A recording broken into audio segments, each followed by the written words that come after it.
Hello and welcome back to the channel. Today I'm going to be showing you all how to fix or add a plug to the end of an extension cord. Here are the tools you'll need. You'll need knife, wire strippers, screwdriver, plug, and the cord. The cord I'm using today is a really nice flexible cord. It's an Arctic flex, so it stays cold. It stays flexible even in cold temperatures. And the plug I'm using is an armored vinyl plug that I got at Lowe's. Actually, no, this one I got at Ace. I like the armored ones because these things are fragile and they're the same price as the straight vinyl ones. First things I'm going to do is take my little flathead screwdriver, and as you can see, these screws are combination screws so they can fit flathead or Phillips. I like using this in the little side because it won't skip like a Phillips and it won't slide out like a flathead when you put it in the side that does not allow it to slide in and out. And doing this, you only need one screwdriver for the entire thing. Pull that apart. This thing, you would loosen this thing if it needed to be. It doesn't need to be. I slide this end on and forget about it for a little while. Alright, next step is to prep the wire. So I'm going to go back about 1 inch and I'm going to bend it. Then I'm going to take my knife and I am going to very lightly go back and forth on this. The goal is to not break through the outer sheathing. You definitely do not want to cut the wires.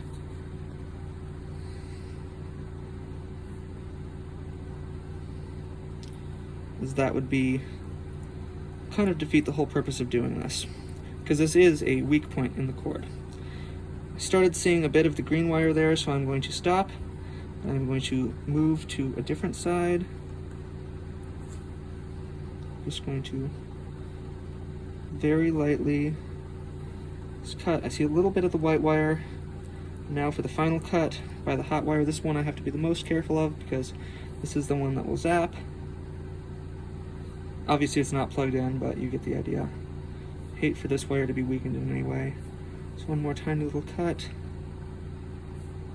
And there we go. Now just kind of twist this around a little bit. And then between two of the wires, you can carefully see how that's between it. You can just stick your knife in, cut up.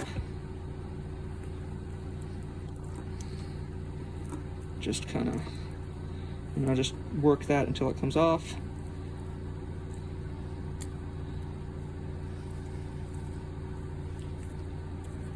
Got it off. Here are our wires. Next we're going to take our wire strippers. This one right here is called a 14-3 cord. Each wire is 14 gauge and there are 3 wires. These all extension cords and appliance cords will be stranded wire, not solid wire. So you look on your stranded side for the size, it's 14. It will be stamped in this cord. My camera won't pick it up, but if you're looking at it, you can see most cords are going to be 14. Some of the inside ones will be 16, and the heavy-duty yellow ones are going to be 12. So 14 is the second one down, so I'm going to go about 1/4 inch in. I'm going to strip each of the wires. It's very important that you use the right size, because if you don't use the right size, it can actually take off some of the copper. That's all done. Now I'm going to give them a little twist so that they don't separate on me. And onto this half of the plug. So, the ground is going to be the most challenging because it has this little tab here. For some reason they put it on the side that it needs to go in. You want the screw to pull the wire in when you tighten it down. So you always put it on the side that pulls it in, which in this case is the looker's left side. So then you can get a lot more tightening power out of a flathead than you can a Phillips. And as you can see, I'm putting it in the side where it won't slide out. Next, as you can see, we'll just keep going around. Obviously green and green match. Black is going to be hot, and this one is a brass or gold color. So the black and brass go together, that's the hot side.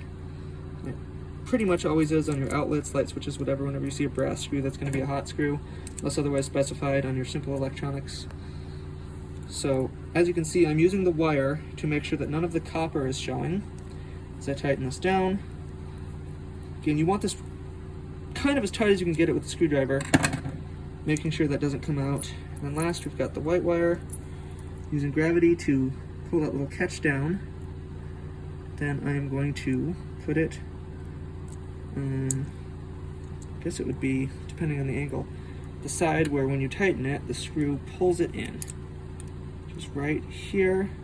And then see how I'm using the wire to make sure that all of that wire goes in to the little clamping area as opposed to sticking out and possibly exposing itself to the other wires. So you tighten that down pretty well. And then this part right here is good. So now you reach down on your cord and you grab the sheathing, whether it's metal or plastic. You're going to look for, see how it's kind of like a not an equilateral triangle. These two bottom screws are going to be closer to each other than the other ones. I'm going to match up that little spring with the ground tab because it's metal. Then I have to play with it a little bit, but tighten it down. You can feel it kind of grabbing and pulling it in. These screws are very, very coarse threaded, so you only are going to need about 1 to 2 turns. Last things last, you take this and you're going to tighten this down. As I tighten it down, I like kind of pushing this thing in just to give it a little bit extra pull, because again, this area right outside the plug is the weakest part of the plug. It's the weakest part of the cord, and it's always the first thing to go unless these things get damaged. So again, I can use a flathead to tighten this because it's a little tiny flathead. It doesn't skip or jump around like the Phillips ones do. But then I just tighten that. I don't want to like crush it too tight, but just go until it feels like pretty tight, you know, like you're tightening in like a light switch cover or something. That's good. Cord is good. I'm gonna peel the label off. And you're all good to go. There you have it. Thanks for watching.